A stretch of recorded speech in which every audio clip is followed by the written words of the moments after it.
notice there's no saguaros at this elevation. Big tall cacti down there by Phoenix with the arms sticking up. Usually they're the cartoon cactus that you see. They're below 3,000 feet. If they're storing water and they freeze, they don't really do so well. So that's the telltale sign that you're in the lower Sonoran Desert with the saguaros versus the upper Sonoran, where we have shorter cacti such as these flat prickly pears on the left. That would get about waist high. Some of the yuccas down here on the left, kind of greener, thinner, bendable. Way up here on the left, these tall ones that look almost like coral pieces, coming up about 12-15 feet. Those wiry, branchy things. It's the ocotillo.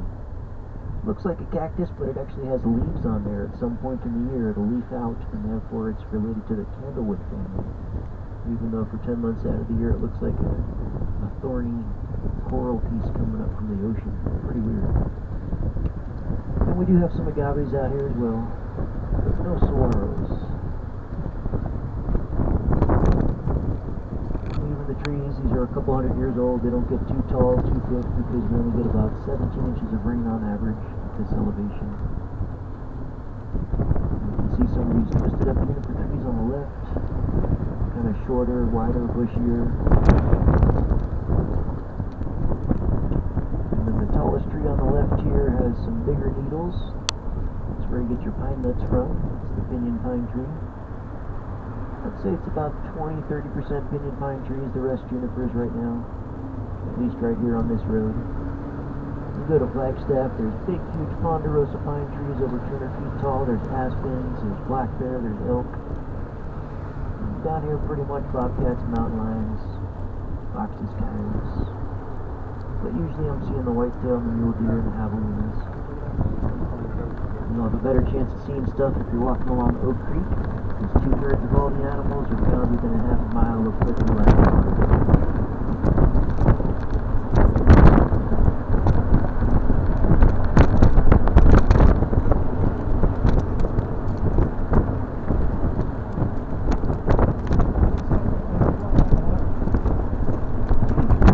Housing for guides.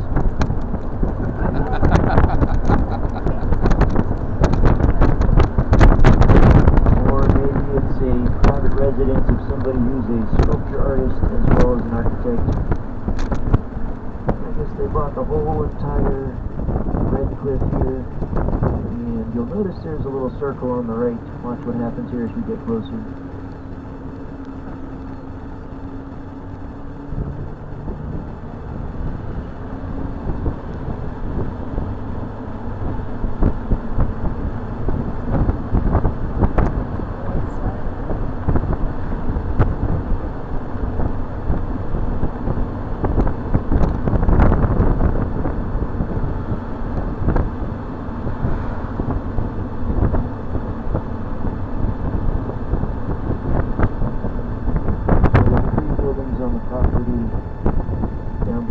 Connected by that cable car that goes up and down through that little silver circle.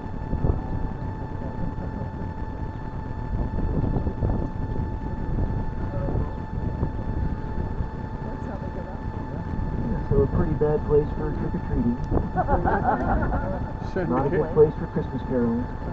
Send the kids to school. A little bit difficult to deliver the Domino's pizzas up there. But I guess that's how they want it to be.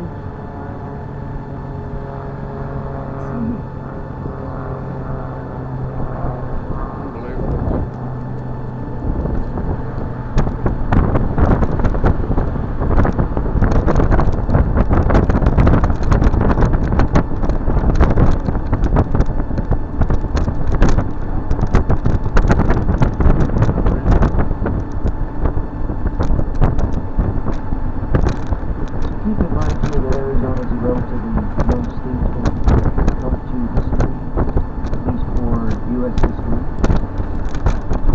We're the last state in 48 to get picked up on Valentine's Day 1912. Before this, it was all Western Territory. Before that, it was ruled by Sweden. And they were taking control of parts of Mexico and New Mexico and Arizona. So So when I say we're coming up on the oldest cemetery in the area, these dates here come up to about 1870, 1880. And here on the left would be what we call the first families that came out here to homestead and pioneer out west. There's a couple stones out there, but there's only about 7 or 8 names. Many of them are names of roads here in town. But after the Homestead Act of 1862, a lot of people got encouraged to leave the east and come out west. These would be the first families laid to rest. Getting a nice view of Cathedral Rock off to the right. If you head down 179, you'll see this straight away on the right side of the road is the first big rock. You see this from the Chapel of the Holy Cross. But from this side, notice my 2 fingers together look back in the center of Cathedral Rock. And it looks just like 2 people embraced holding each other. Sedona is one of the most popular outdoor wedding destinations. Everybody gets their wedding shots with Cathedral Rock in the background from this side. As you're west of it looking east, you see the couple in the middle, embraced holding each other. And down below, the leafy trees right to Oak Creek, so you could be walking up from the Red Rock State Park and getting right below the couple in Cathedral Rock. Every gallery in Sedona has this painted and photographed from this side. I'll take you a little bit closer to it here on the next right.